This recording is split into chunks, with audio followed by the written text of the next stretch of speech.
Белгілі дәстүрлі әнші өнертанушы Ерлан Төлеутай өзінің Facebook парақшасында Қонаев туралы мәлімдеме жариялады. Оның тақырыбы келесідей: шындық қазақ сияқты кешігіп жүреді, бірақ ол қазаққа түбі бір келеді. Қаңтар айының 12-ші жұлдызында Қонаевтың туғанына 111 жыл толды. Келесі күні, яғни қаңтардың 13-ші күні тұңғыш президент туралы заңның күші жойылды. Мұнан бір оң нышан көруге болады.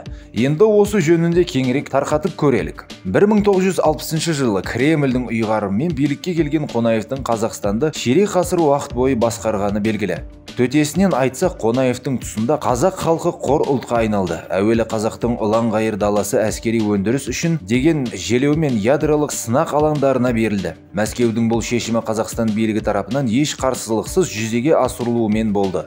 Бұдан жалғыз өзі қарсы шығып, ядролық полигондардың адамзатқа тигізер өлшеусіз зардабы туралы 8 том ғылыми еңбек жазған Атшабаров атты жанкешті ғалымның үнін мұндағылар Мәскеудің пәрменімен шықпастай қылып өшірді.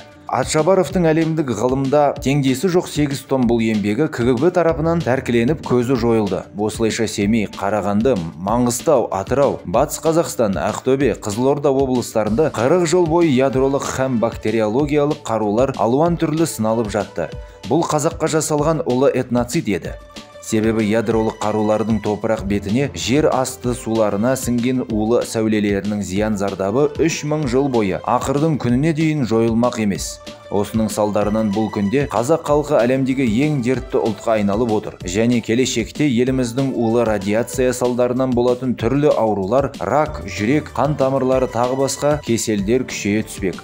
Бұл менің емес, осы саланы зерттеуші ғалымдардың ұзақ жылғы зерттеулерден кейінгі ғылыми тұжырымдары. Бұл тұрғыдан қазаққа алапат апат жақындап келе жатыр.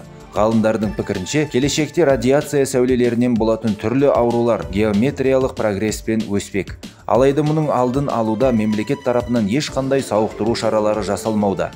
Екінші бір ұлы трагедия: Қонаевтың тұсында қазақ өз тілінен айырылып таза мәңгүрт болуға шақ қалды. Ол басқарған жылдары елімізде 1000-ға жуық, кей деректерде 1000-жарымнан астам қазақ мектебі жабылды. Мен Қонаев заманын көрген адаммын. Бала кезімде 3 орыс отбасы бар біздің ауылда, жоғарыда келген бұйрық бойынша орыс мектебін ашпақшы болды. Бірақ сол кездің есті қарттары бұл солақай шешімге тосқауыл қойғаны бала болсам да еміс-еміс есімде. Ал Алматы сияқты астанамызда басқа да облыс орталықтарында жалғыздан қазақ мектебінің болғанын бұл күнде ешкім жоққа шығара алмас. Оның өзінде ол мектеп-интернаттарда малшылардың балалары оқитын. Малшылардың балалары демекші, Қонаев тұсында қазақ халқы тек мал бағатын төмен ұлтқа айналды. Естеріңізде болса, 70-ші жылдары қой санын 50 миллионға жеткізейік деген жалаң ұран көтерілді. Сол-ақ екен, мектеп бітірген қазақтың өрімдей қыз жігіттерінен мал бағатын комсомол жастар бригадалары зор қарқынмен құрыла бастады. Жастар ауылда қалып мал бағындар деген үгіт насихат жұмыстары қызу жүргізілді. Нәтижесінде оқимын, ғалым, ұстаз, инженер, дәрігер боламын деген талай жастардың асқарлы армандары қанатынан айырылды. Не бір сәулелі жігіттер, көздері мөлдіреген арулар қой мен сиыр соңына салынды. Бейнелеп айтқандай, айдалаға шошқаның шөліне апарылып тасталған, әлі оң солын танып үлгермеген, бағыт-бағдарсыз қалған балаң жастар ішкілікке салынды. Көптеген қазақ қыздары сол мал бригадаларында жүріп, аяғы ауыр болып қалды. Дүниеге некесіз бала әкеліп жатты.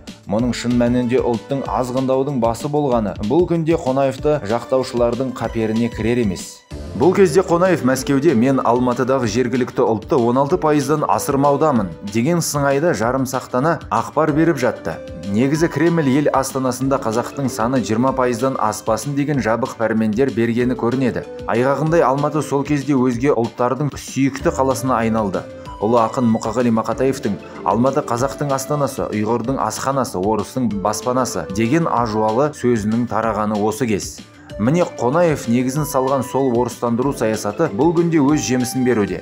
90-шы жылдары Қонаевқа адал қызмет еткен партноменклатураның бір сыпырасы енді Назарбаевқа түрлі жолдармен ант беріп өздерінің билігін сақтап қалды. Кейін жасы келіп биліктен кете бастаған кезде олар өздерінің бір ауыз қазақша білмейтін балаларын биліктің түрлі салаларына әкелумен болды. Бұның ең сұмдығы, бұл балалардың әкелері белгілі деңгейде ана тілін білмеуші еді. Ал бұлардың Алматының кілең орыс мектептерін бітірген қазақ тілінен әрі ұлттық құндылықтар мен қазақы дүниетанымнан мақұрым ұл қыздары ешқандай ұлттық арман мұратсыз, мемлекеттік жауапкершіліксіз түрлі лауазымды қызметтерге арсыздықпен қонжия бастады. Шындығында олардың әкелері мұратсыз еді. Сол ұлттық армансыздық, мемлекеттік мұратсыздық ковид індеті сияқты бұлардың балаларына да жұқты. Ұлтымыздың 30 жылғы трагедиясына айналған әкелі балалардың бұл мұратсыздығы бұл күнде қазақтың ең ауыр дертіне айналды. Өз кезегінде бұл әкелі балалы сұм жүректер осы уақытқа дейін қазақ тілінің шын мәнінде мемлекеттік тілге айналуына тұрақты түрде табандылықпен лобби жасап келді. Мұратсыз өскен олардың мұратсыз мақсаты қазақ халқын өз ана тілінде сөйлетпеу. Егер қазақ өз тілінде сөйлеп кетсе, өздерінің бір-ақ күнде қызметсіз қалатынын біледі, әрі бұл міскіндер өз келешегін ойлаудың асқан шебері десе де болады. Олардың бір мақсаты өз балалары мен немерелерінің қамы, яғни отбасылық, әрі кетсе рулық санадан аса алмай қалған кембағал жандар. Себебі сол мұратсыз әкелердің немерелері мен шөберелері бұл күнде де топырлап билікке келуде. Көздегені билік баспалдақтарымен карьера жасау болып табылатын және осы тұғырда түрлі қитұрқы жолдармен жоғары лауазымдарды иеленіп алған орыс тілді шенеуніктер енді өз балаларының қамдарын жасауда. Бұл бүгінгі жаңа Қазақстан тұсында да айқын аңғарылады. Осынау келеңсіз үрдістің қай уақытқа дейін созылары белгісіз.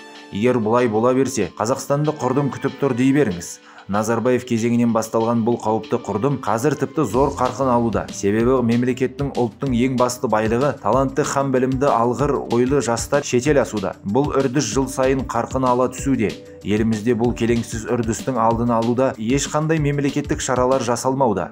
Жасалса да, мұның барлығы тек көзбояушылық болып қалуда. Қонаевтың қазаққа қалдырған тағы бір мұрасы трайбализм дерті болды. Ежелден келе жатқан бөліп алды билей бер саясатын шебер ұстанған Қонаев қазақты руға бөліп арада-арасын шығарды. Ол үшін әуелі ол Ташеновтың түбіне жетті. Одан кейін Сәтпаев пен Бөкетовтың тағдырын ойыншық қылды. Өзіне әріден қамқор болған Нұртас Оңдасынов пен Өзбекәлі Жәнібековтерді қызметтен аластатты.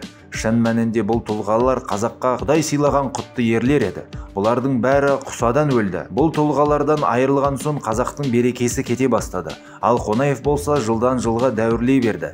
Бірақ кез келген дәуірлердің соңы болады ғой. Қонаев мұны күн ілгері білді. Білгені сол емес пе, 70-ші жылдардың соңында ол өзінің жаман атын шығармайтын ізбасар іздей бастады. Оны ол Теміртаудан тапты және жедел өсіруге пәрмен берді. Назарбаевтың жылдам өскені сонша, Кармет комбинаттың парт органнен бірден Қарағанды облысының екінші хатшылығына бір-ақ қарғыды. Одан бірнеше жылдан соң, яғни 1979 жылы Қазақстан Компартиясының өндіріс ісі жөніндегі хатшысы, ал 1984 жылы Министрлер кеңесінің төрағасы болып Қонаевтың тап іргесінен бір-ақ шықты.